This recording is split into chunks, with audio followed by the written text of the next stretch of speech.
Appreciate you. Appreciate this opportunity, especially with this pandemic, everything going on. It's been actually kind of nice to do a little professional development without having to fly or drive, all over the country to meet and see, seek people out. But today, just going to talk about, punt return drills we do and some of the expectations we have. Uh, Again, my name is Damaro Wheeler. I'm special teams coordinator here. I also coach defensive backs at South Dakota School of Mines. Going into my second season here.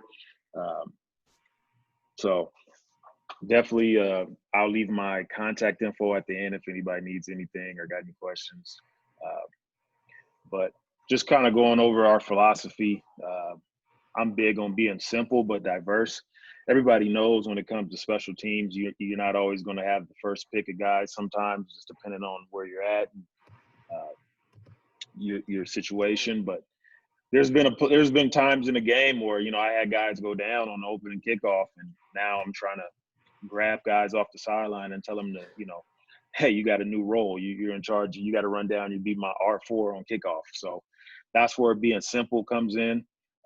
To where we'll do a lot of drill work that's universal for all major units, for the big four. That way I can kind of plug and play if something does go down. I've had it happen to me twice now where somebody that was a starter on a couple units goes down on like the opening kickoff, and then now you're scrambling, trying to fill voids and stuff like that. So motto I like to use is win your matchup.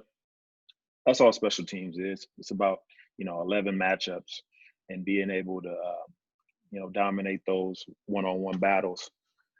As far as personnel is concerned, what we're looking for, especially in punt return, are smart guys. They don't always have to be your best players, or sometimes guys use punt return as one of those units that you just get guys on the field. But I feel like you got to have guys that are smart. You got to have guys that can understand the different formations you're going to see, and then the different adjustments people have.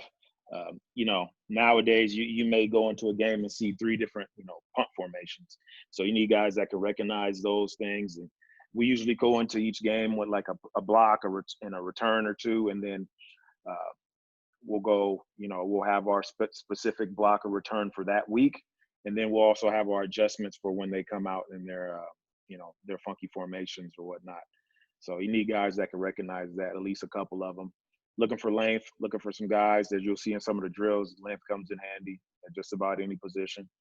Guys that can get off the football, guys that are, whether it's us going to attack and to clamp somebody, or we're going after a punt block, guys that can, fire out of their stances. Good hand-eye. Guys that can get their hands on some blocks and know how to get their hands in good position in order to make those correct blocks and not, get holds or clips. And then guys that are great effort guys, because it could be a thankless position. If you're not returning the ball and in some type of capacity in the return game, a lot of times it's, you're not getting a lot of credit and a lot of thanks. So we want guys that are all about the effort, and then that are, selfless type players. So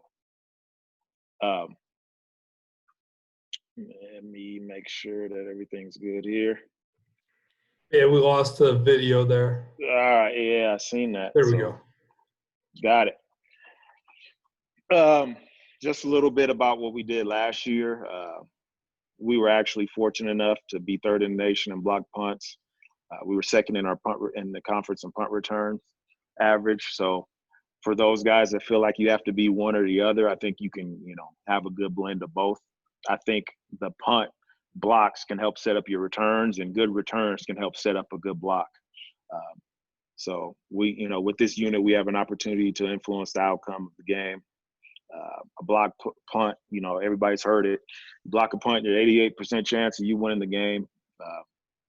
And we're going to use, specific techniques and train those techniques in order to block punts and, set up returns.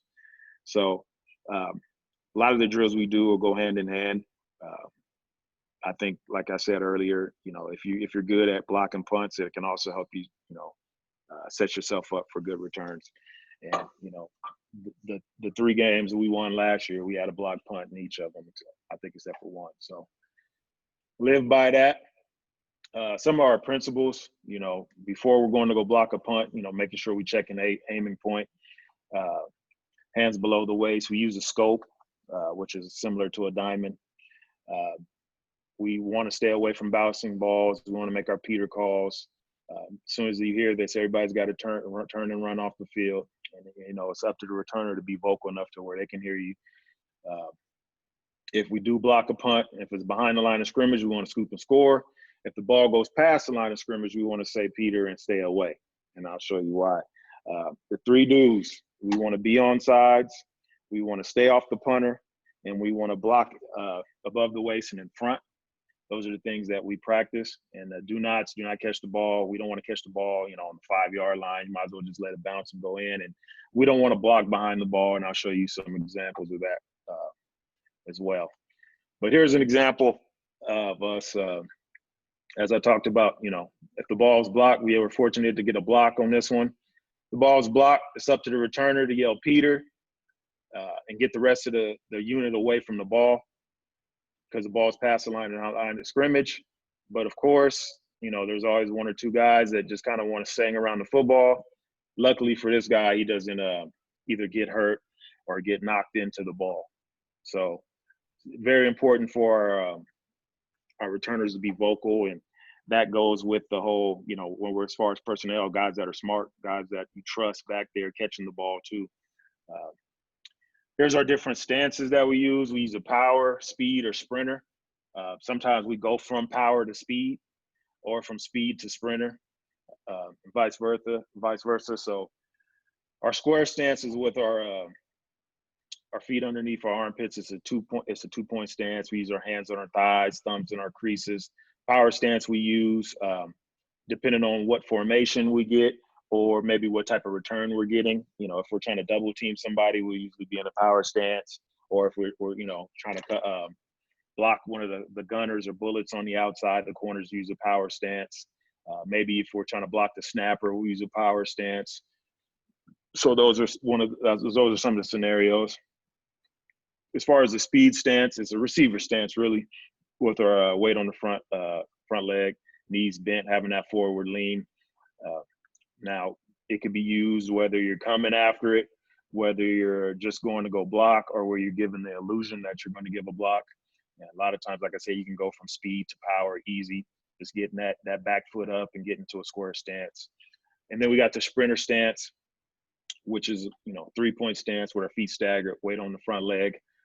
You can use a lot of times you use a sprinter stance in your field goal block stuff, or if you're getting a pro style type punt and, you know, guys are retreating, or if it's, you know, hey, we're going out for all out block, or it's, you know, hey, I'm going, I know, you know, I'm coming, I'm still coming anyway. Just gives them sometimes a better chance to fire out. I've had guys that were more successful coming out of a speed stance and a sprinter stance, so I kind of gave them that leadway. As far as what we call our scouting checklist, these are the main things I look for and other coaches look for in this unit. Usually the defensive coordinators are involved, the defensive line coaches involved, just because, you know, even if we're in safe, they need to know exactly where everybody's at. And so one first thing I was like, hey, can we block it? You know, and if so, what block? Is it an all out? I got an all out block, or if I just send one guy off an edge, you know, can we get to it there that way? I think it's better to work, you know, smarter instead of harder. I'm not a big guy. I'm not a big believer in bringing, you know, 7 guys to come block it. I'm more about bringing the right guys to come block it. What's the snap to kick time? If the ball is getting out too fast, there's, you know, what's the point of me trying to send a bunch of guys for a block? I might as well, you know, try to set up a return. And then where is the block point? If we can get there, is it at 8 yards? Is it at 7 yards? What's the fastest way to get there? And things of that nature. And then, you know, if we're going to do a return, who else we hold up? Who's dangerous on their cover unit? Is it the snapper? Is it the bullets? Is it the right tackle? You know, who do we need to do? Who do we need to double team, or who do we need to put our best player on to make sure we get an opportunity to at least field the ball and give our returner a chance. And then last but not least, always got to check for the fakes or special plays. If they got like I said, we'll go into the game with, we have our standard return and our standard blocks. But if a team comes out in 3 or 4 different formations, we'll have our checks for those. And then if they run a fake, I make sure that they see it in practice. They see it on film. They see it in practice. And then, usually like to just throw a random fake in there just to keep them on their toes and keep them honest. I think that's good as well. You get your guys, to not just expect what they saw on film, but be prepared for anything. So that's what we go through. Use a numbering system and label. I go, I've done it different ways, 1 through 10, L1 through L5. Either one works. But I always try to make sure whenever I'm drawing scout cards or whatever, I let these guys know who's the eligibles. Whether we're covering them or not, we got to at least give the illusion, and we got to know to where, who could hurt us. Just like if you're playing defense, you need to know who's eligible, who can go out for a ball pass, or who can catch a ball and whatnot. So even if the guy that's lined up over the, right bullet, he may not be responsible for him, but there may, we got to make sure that there is somebody that is responsible for him. And, we give the illusion that we got everybody covered. Even if we, are using a different, pump block to mess with them, but we will make sure that everybody is covered. So just to get in a couple drills, these are our base drills. Coach, real quick, just a question about what's up slide there. So the way that you structure it, do you have like adjusters that change based on, you get a 2-man shield and you have the extra eligible on the line? Like, you have teams that go multiple formations. Is it like your 5s are always the guys who are adjusting? Or is it just kind of you match up with the number to your side? Every Tuesday, there's a Tuesday. Good question. So I've done it both. Usually I give these guys a number, and then so you could do it a couple ways. One game I've had to change their actual position.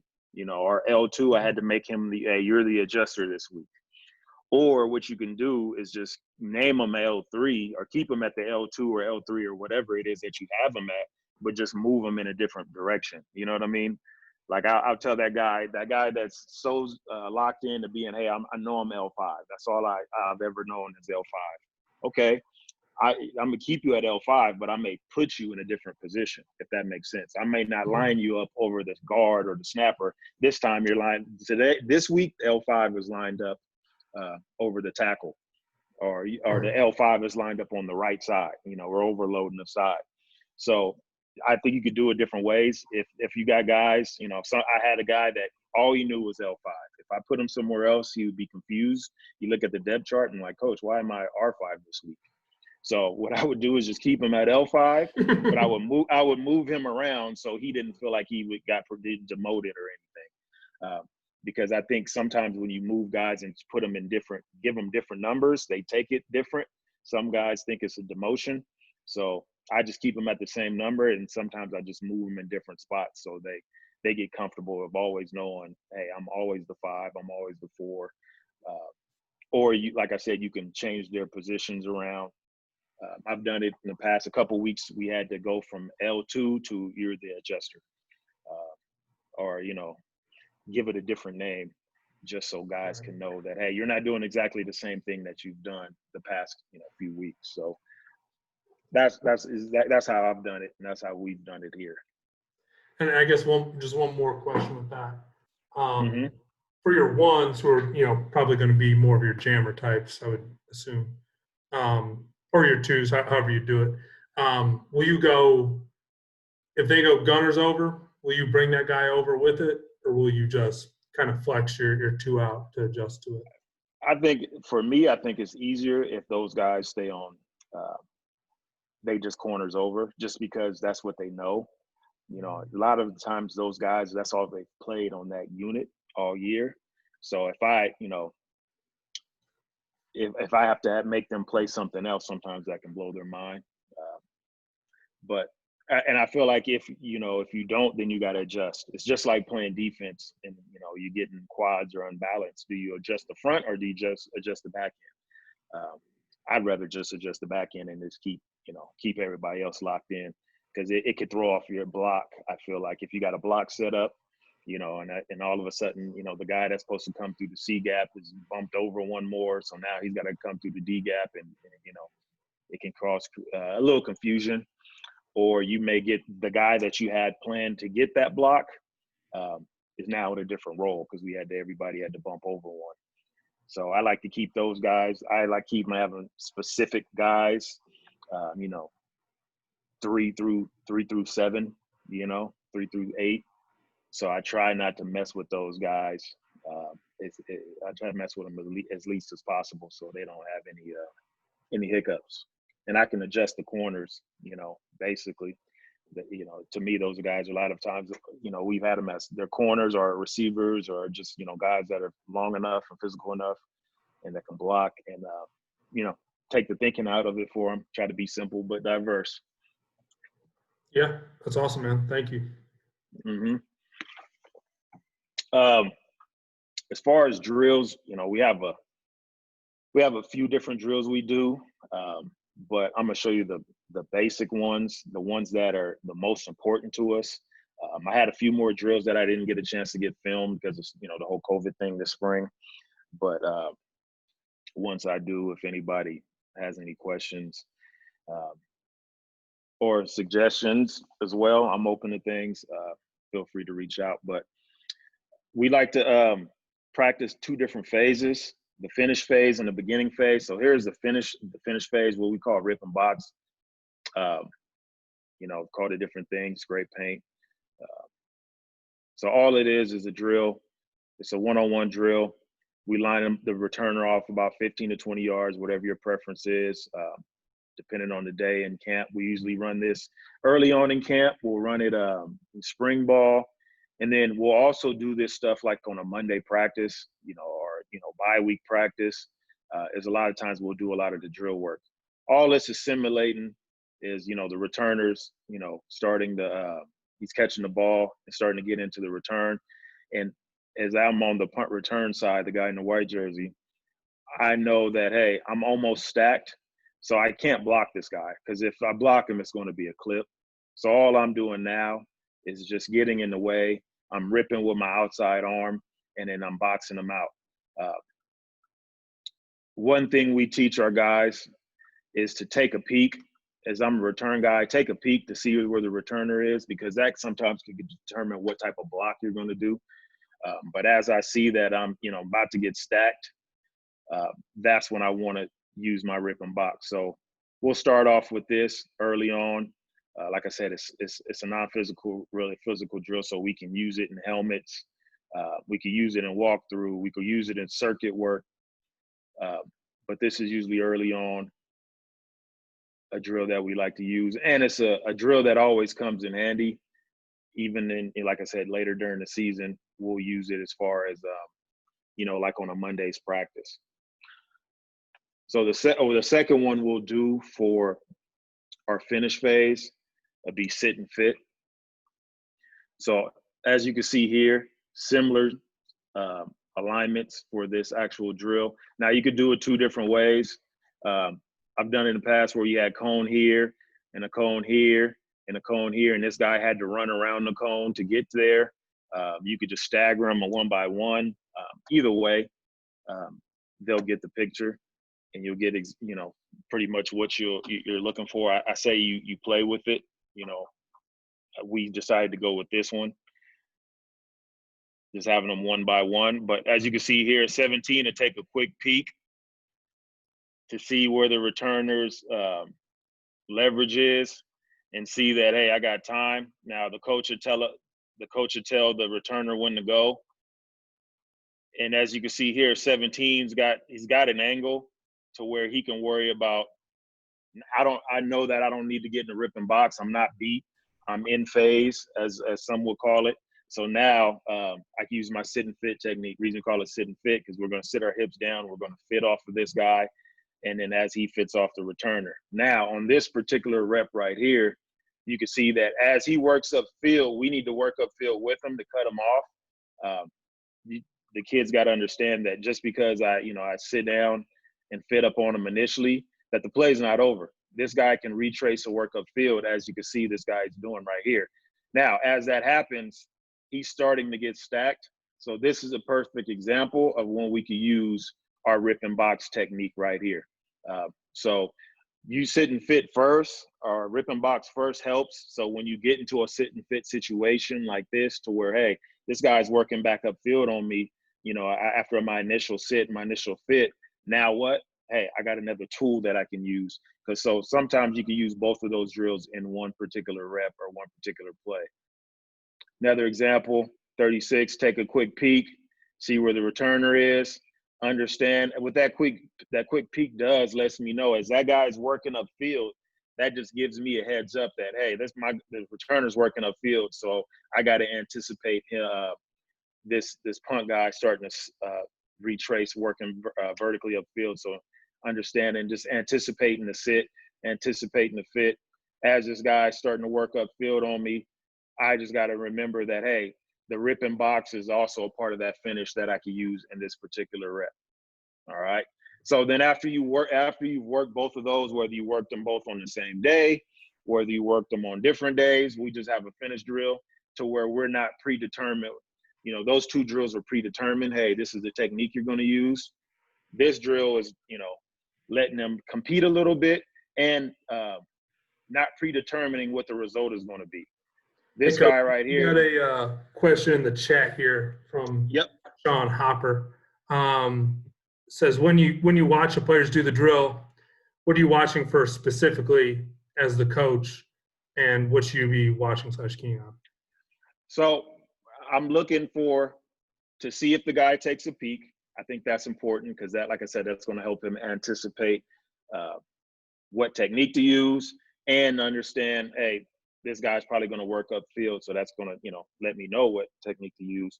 And then working on the hip drop. The hip drop, okay, that's important because it's going to get them in a power position to be able to, two things, get hands-on and drive that guy back if need be, and then also it's going to help them work on the retrace. If the guys are just running upfield and standing up high, it's harder to change direction the higher you are. So I'm always looking for guys that are going to sit their butt down and then working on, basically it's like a shuffle when you're starting to work that retrace. And then the third aspect is, okay, once they retrace, if they get stacked, are they using their other tools? And just, making sure that these guys understand they know when to use which one. Sometimes people would just use the rip and box because they think it's easy, but it's not always necessarily the right move to make at that point, if that makes sense. You know what I mean? So, they can't always let them take the easy way out. Understand that, hey, this guy's not working upfield. I'm not beat. I don't want to use this technique because this guy can just throw me by and fly by. So their hand placement, their weight distribution by having their butt down, and then as they do sit down on the sit and fit, are they working back upfield and retracing with that returner? Those are the main things that I'm looking for. But is that any other questions or anything like that on that particular one? Yeah, guys, if you have anything, feel free to unmute and jump in. Yeah, he just said thanks. No problem, man. I mean, that's what this is for. Me just showing you some video and then not explaining it doesn't do anybody any good. So, you see here, this punt return guy on the left, he realized that, hey, this guy's moving. He's starting to stack me. So I'm in a position to where if I try to sit and fit here, I'm probably going to get a clip or I'm going to get beat because now I can't, I'm not going to be able to square him up and sink my hips on this guy. So all I can do is rip and box. So he's got to understand. He takes a look at the returner. All right. He does it kind of late, but I would like him to get his eyes on the returner a little sooner. But this is a win for us. It's not the most physical block. All it is me getting in front of this guy and shielding him away from the returner and then not getting called for a clip or hold. This rep right here, he gets a little bit of a stutter. So going back to the beginning of this actual drill, where I have these guys look, a lot of times, you know, shoot, even DB coaches will have them stare at the hip, you know, as we're chasing the guy. But I have them look at the shoulder, because if I drop my hips as a receiver or whatever, my shoulders are going to drop too. You can't drop your hips and your shoulders stay in the same place. It's not going to happen. So I just have them look at the shoulder. That way it's easier for them to take a peek at the receiver or the returner. I think if you have them look down at their hip, then you try to have them look up at the returner, then back down at their hip, I think it's a little bit harder. I think you get the same thing out of watching your shoulder. You know, if your hips drop, your shoulders are going to drop too. So I just try to take a little bit of that movement out with their eyes and stuff as possible. And it's hard to run with your head down. You know, you want me to run, have my head down looking at his hip, but then, you know, get my hands on his shoulders. So I have him try to stare at the shoulder pad. And when his hip drop, your hips, or his shoulders drop, your hips drop. He does a good job right here. The punt guy, number 5, he kind of gives him a little dead legs. But 18 does a good job. He mirrored him, and he felt like, here's a situation. Hey, the returner's not moving upfield yet, so I can use my sit and fit. He doesn't get a square up on him just because the punt guy isn't starting to retrace. So what he's doing is just going and not boxing him out, but just washing. And I think he does a pretty good job because, you know, here, me as a returner, I wasn't working upfield, so there was no reason for him to start to retrace, or the punt guy to retrace. He didn't necessarily need to. He was in phase and in control. He didn't need to use his rip and box. Here's a situation right here. 25 feels threatened and feels beat. So instead of trying to sit up on him, he uses that outside arm to rip up. He over exaggerates the rip. I would like them to try to do a better job of boxing, but he does a good job of at least shielding this guy away. Now, the one thing when you're doing the finish drill, what we call it, which is, you know, these two drills combined, is you want to get the punt guys to understand that, hey, you're just not running to a cone. Okay, you're running to a returner. I've seen it done both ways, where you have a pop-up right here or a cone. I usually like to stand here, or have a coach stand here, or a returner stand here, because, you know, we'll move. The pop-up don't necessarily move.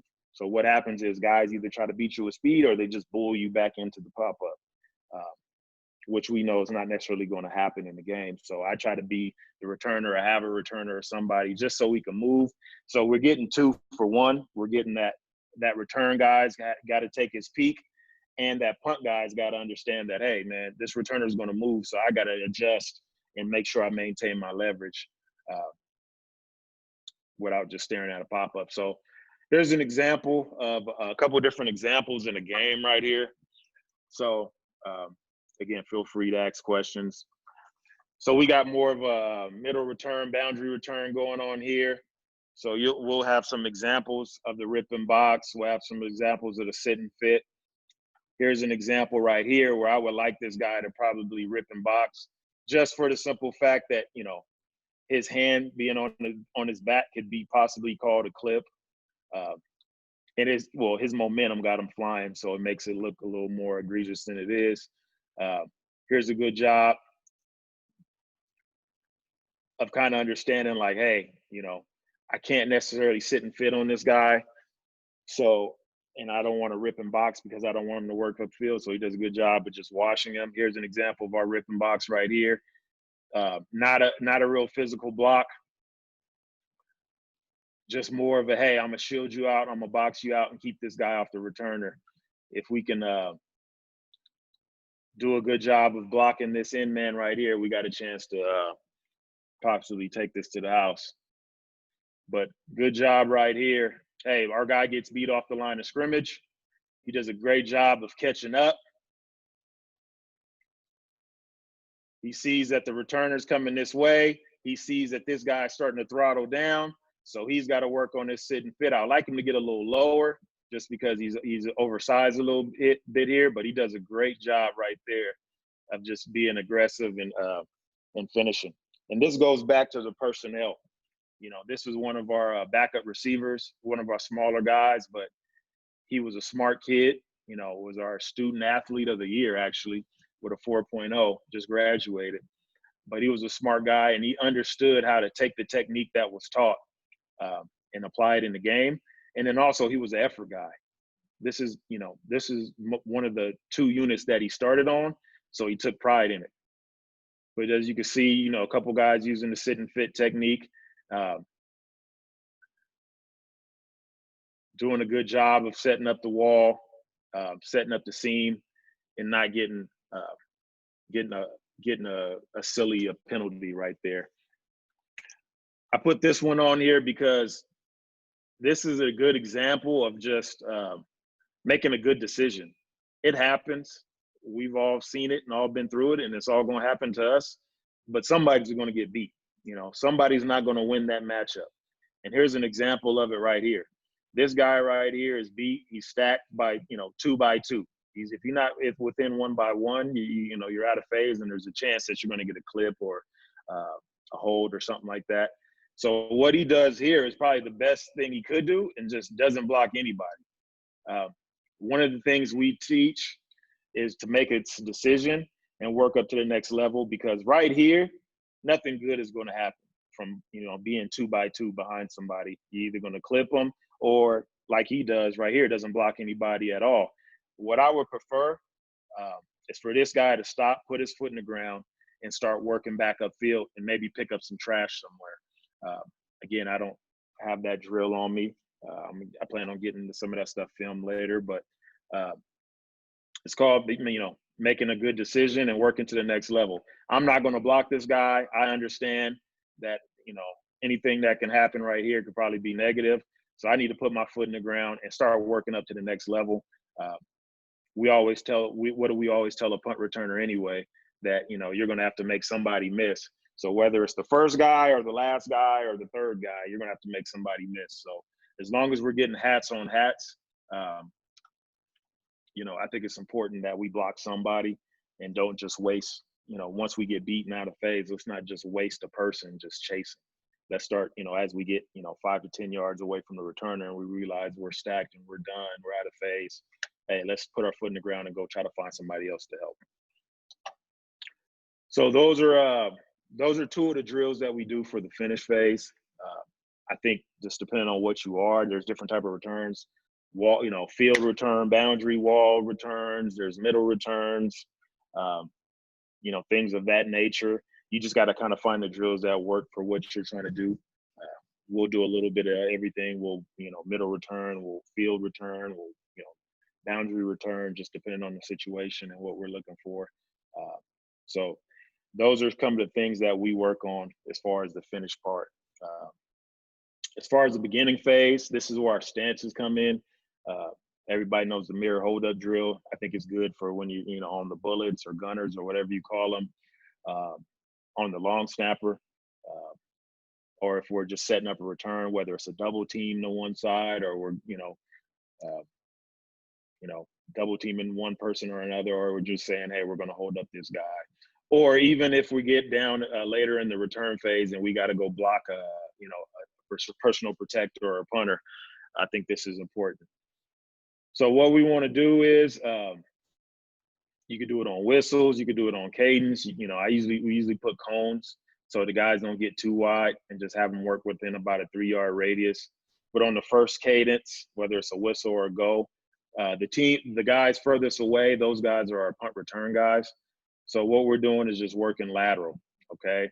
Just working lateral, having our guys work, at the bottom, looking at the bottom of their numbers, staring at them. On the second cadence, what we want to do is just basically punch with our opposite hand. If he goes left, I want to punch with my right hand. If he goes right, I punch with my left hand.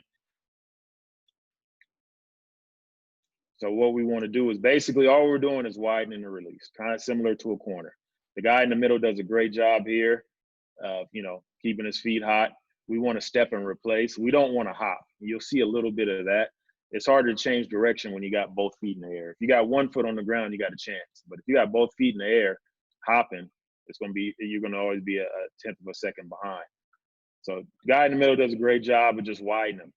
And as we know, for returners, you know, you don't have that much space. So anytime a guy can widen a guy off 7 yards, you know, especially if you got like a middle return going, the guy on the left here, as we look at it, he widens his guy about 4 yards. And what we do is we'll tell guys, say we got a middle return going and you get beat, you know, to your leverage, you get beat inside.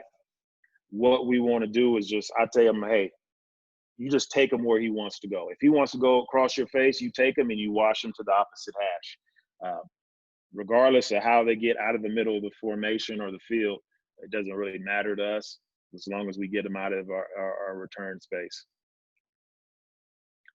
Another example, again, we don't want to get overextended. And I'm a big proponent of jamming with one hand. And then as you get in control, you can bring that other hand. But I think you'll see a couple examples to where like guys that get overextended trying to jam with two hands and their head gets down. You can see it here on the middle guy right here. He's trying to lunge with both hands. Hand kind of gets down. He gets it knocked down. So now he's in chase mode. I always have him jam with that opposite. That way, say if I'm just jamming with my right hand right here, as you can see, he knocks that down. I don't lock my hips first of all, and I got my other hand that I can use to counter with it. So here's that same clip.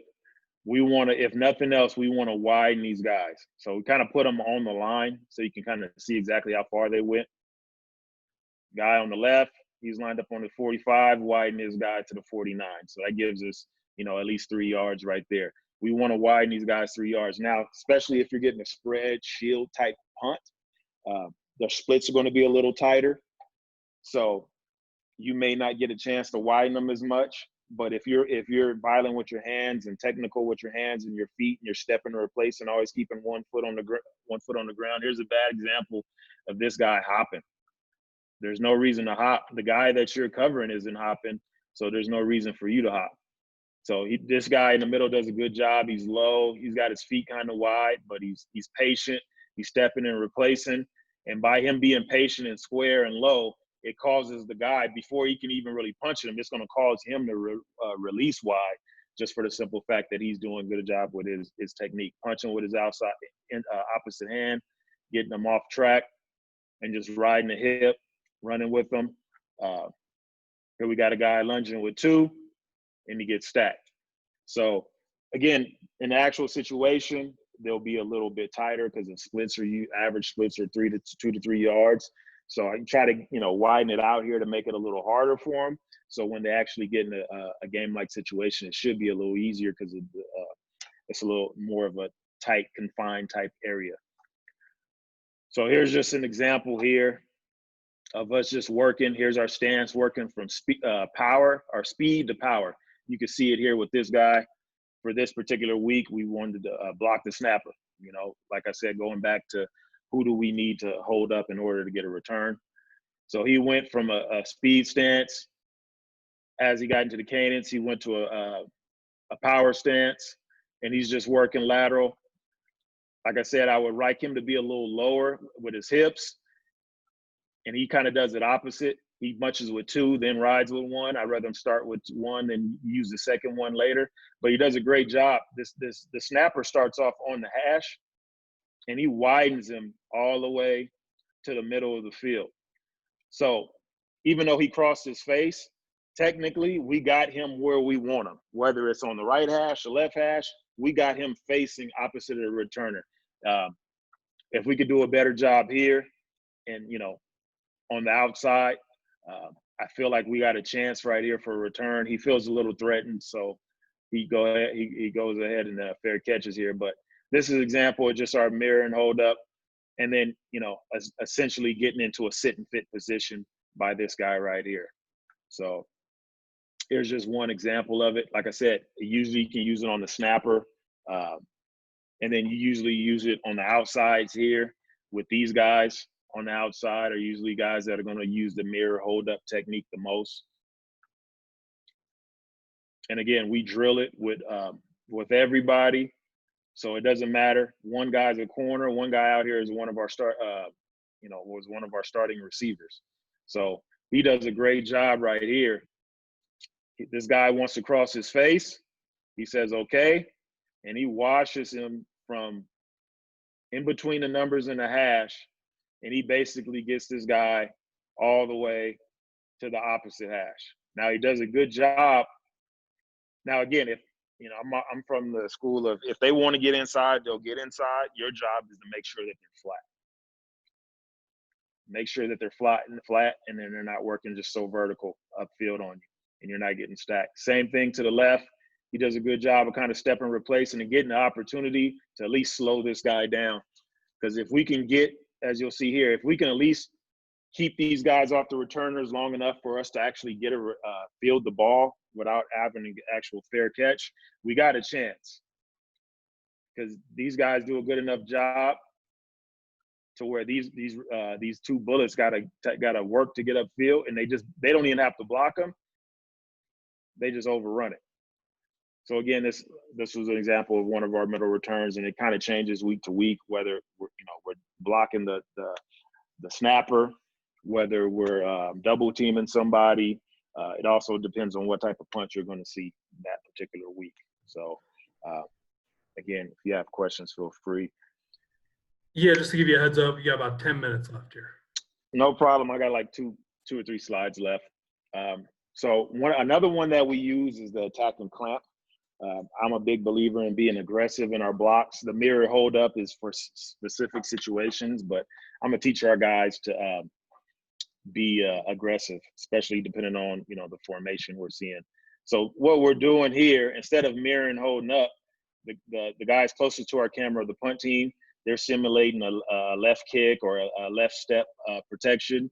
And what we're telling them is that, hey, you're stepping to go block this guy. And we're telling our punt return guy, hey, I want you to run at him, get in the speed stance, attack him, clamp him, and drive him back as far as you can. 99% of the time, they're not going to call holding in the box on the punt return. So what we're doing is we're telling them, hey, you go clamp onto that guy, and I want you to drive him back as far as you can, especially when we get an actual spread punt team or whatnot, they're going to, or even if it's pro style, the splits are going to be a lot tighter. So I think it'll be a little easier to get a jam or get a clamp on them, because if they try to release too far wide or too far inside, more than likely they're going to run into one of their teammates. So we want to clamp these guys, and we want to push them back as far as we can. Now, we're working from a speed stance. I don't want these guys to necessarily square up and get to a power stance. I want them to take this back foot and step forward and just basically run. We don't want to square up and be hesitant. We want them to attack and drive, just like you're hitting a sled, attack and drive. And remember, in the actual game situation, the splits are going to be tighter. And if you do lose track of that guy, you got an opportunity to catch up and make up. So here's an example right here of one of our attacking clamps. So right here, I would like him not to get square with his feet. So what happens is once they get square with their feet, all they do is end up catching. And you can see here, he's getting overpowered here, but he does a great job of at least holding on to this guy and clamping on. So we're setting up a double team here. Should never get beat on the double team because we need to be a little bit more aggressive. And that comes from these guys going to attack. Remember, they're taught to protect first. So we want to be the aggressor. We do a good job, like I said, of holding on to this block and clamping on, and it gives us the opportunity to at least get that guy on the ground. So, and here's another example of our rip and box. So it's a great decision not to be physical right here, because you can easily get called for a block. But we got to be smart and understand, like, hey, is this block behind the line of scrimmage or not? So we do a good job with the rip and box. We do a decent job with the attack and clamp. And now we get opportunity. Here's a situation right here, not blocking in the back. So we now, at least we got an opportunity to set the wall up for our field return right here. So here's an example. Like I talked about, we're setting up a wall return on this specific one. What we talked about earlier, the do's and the don'ts, we don't want to block behind the return, okay? Right now, we do a good job. Returner makes a guy miss. He's starting to work towards the field. Look at all this room, all this real estate out here. But what happens is our field wall guys, and this is something I think you have to drill, our field wall guys, instead of turning and working upfield, what do? We start to go block behind the ball, which is unnecessary right here. We don't need these guys to go make these blocks. And I get it. Everybody wants to be a part of the block, especially on a good return. But this guy does a good job. He's working upfield. If we can get these two guys to go not make these unnecessary blocks right here, we got a chance. He's already got one guy taking care of one guy, the contain guy. We got another guy trying to lead the way. If we take at least one of these two guys that went and blocked behind, that we didn't need, the unnecessary blocks, we got a chance to go score here. But it's always, one guy. So imagine if we had one more blocker leading the way, there's a chance we could finish this one, in the end zone instead of on the 20. So as you can see, not anything really groundbreaking as far as our drills, but for me, it's about repetition. I always tell them about this quote: repetition is your best friend. The more you do something, the better. So the more we do these simple things, the more they'll show up in the game, and we'll know exactly what to do. We won't just be like, oh, I forgot what I was supposed to do. No, they'll know exactly what technique they're supposed to use. I'll make them repeat the technique to me in meetings and on the field. So regardless of what you call it or how you rep it, the more you rep something, the better, the more it's going to show up, and the better you'll be at it. A lot of people talk about goals. I try not to talk about, I don't give them the word goals. I give them the word standards. This is something that we're going to live by. This is what we expect every game, and not just what we're trying to do. We're trying to get accomplished. We're trying to block a punt. We're trying to force a bad kick. No, we're going to block a punt, or we're going to force a bad kick. We're going to secure our all fakes, and we're going to be penalty free. And we're going to have 100% kick security. We're going to set up a score, and we're going to win our individual matchups. Does it happen 100% of the time? No, but I at least believe that that's what we're telling ourselves we're going to do. We're not saying, I hope that we block a punt this week, or I hope we catch the kick, or I hope we don't get any blocks. We're saying this is what we're going to do, and this is what is expected of you if you're going to be on this unit. So those are the things. I've done it different ways of, yard average, how many yards we're going to average on the return, and if we're going to, beat them in the return game. I just tell them that, hey, these are the things that we're going to get done, and this is what we're going to live by. And these guys take ownership in this unit. As far as, like I said, with personnel, finding those guys that fit what you're looking for. What I may have may not be what you're looking for. Find those guys that fit what you're looking for, and then coincidentally, this is the unit that I have the least amount of subs. Sometimes guys will tap out on kickoff after they just had a pick six, and they'll cap out on kickoff, maybe on kickoff return after a long drive. A defensive guy might want to try to tap out or something like that.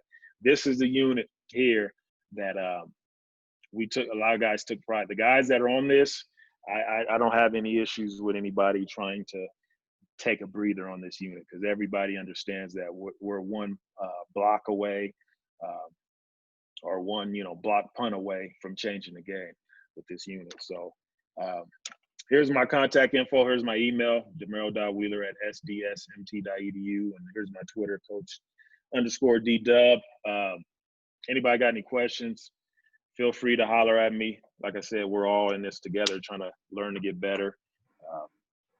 I got a few drills that I plan on using this spring that I didn't get a chance to actually do because of the whole COVID thing. But yeah, man, like I said, I'm open for suggestions or anything like that, because again, I don't know everything, but it's been a pleasure so far, and feel free to contact me. Yeah, awesome. Any last questions here that we got? I guess I have one for you if no one else has one. We didn't really touch on the block part of it. But one thing that I've been kind of looking at is when you're approaching the shield, how do you coach kind of trying to go through the A gaps of it? You know, do you try to tell them to get skinny, run a guy over? Like when you're attacking the middle of a 3-man shield, like what's kind of your thoughts on that? Yes. You know, I always tell them that don't be surprised. It could be you, because sometimes that guy that's attacking the, you know, the inside of the right shield, who's basically running down the center of it. You know, we've had a block. I've been in situations where we have blocks on with like multiple different people, as far as like the guy coming off the edge and blocking it. I've had the guy come in between, like on the first clip that I showed. You know, that guy came in between guys. So I try to tell him to get skinny. So that's one thing I practice with those drills. So what I'll do is pre-practice. I'll grab a couple of guys on punt return team, and then I'll get the ball on the stick. Some people like to punt it. Some guys usually like the punter. I get our ball on the stick, and I line up about where the block point is going to be that week. And then I usually either have a pop up there, or I'll have somebody stand there, and they just got to work on getting skinny and getting through there, and getting their hand. You know, we all talk about, you know, hands below the waist and the scope and all that. There's been multiple times where a guy came and just blocked it with one hand, or a guy jumped up he jumped up and blocked it, and it wasn't exactly how we taught it. So that's where the hand-eye, I think, comes in. So I have them try to work on different angles, not just right off the punter's foot. Sometimes it's at an angle. That's why I like the ball on the stick. I'll go at an angle. So to get back to your question, sometimes I've had pop-ups. I've had people stand there so they can work. It's kind of good when you have people, because those guys can actually move, if that makes sense. If you got like 3 guys with shields, they can replicate them moving. So you can have 1 or 2 guys come at a time, and then you can move the shield left or right, depending on if you got a left-footed punter or, you know, right-footed, or if they're a rugby team, things of that nature. So, and then I have them working on getting skinny and understanding that, hey, if you do it right, you may be the guy get blocked. Or, you know, sometimes depending on what your scheme is, you may have a guy just, hey, I need you to go crash through that so I can get this guy to step down so this guy can come make the block. So I think it just depends on what you're, you know, doing for that specific week, what you're going to see. Like I said, some teams I know that, or I've seen like, hey man, if we just attack this hard, we'll get this guy to step out, so that you'll come free. But yeah, I think the base of it, you know, you can't go wrong by teaching the guy to get skinny, you know, dip and rip, and you know, those guys I usually try to tell them that, you know, hey, you're probably gonna block it with one hand, but guys coming off the edge or coming free, that's when you want to use 2. Awesome. Well, hey, appreciate your time, Coach. A lot of good info there. That was great. So, yeah, we'll get that one up on YouTube soon. And again, thanks for your time. No problem. Like I said, I'm all for, you know, these things right now, getting a chance to, you know, learn as well. I don't know it all. So any way I can help, I'm down. No doubt. Thanks again. All right. Have a good one. You too. Bye.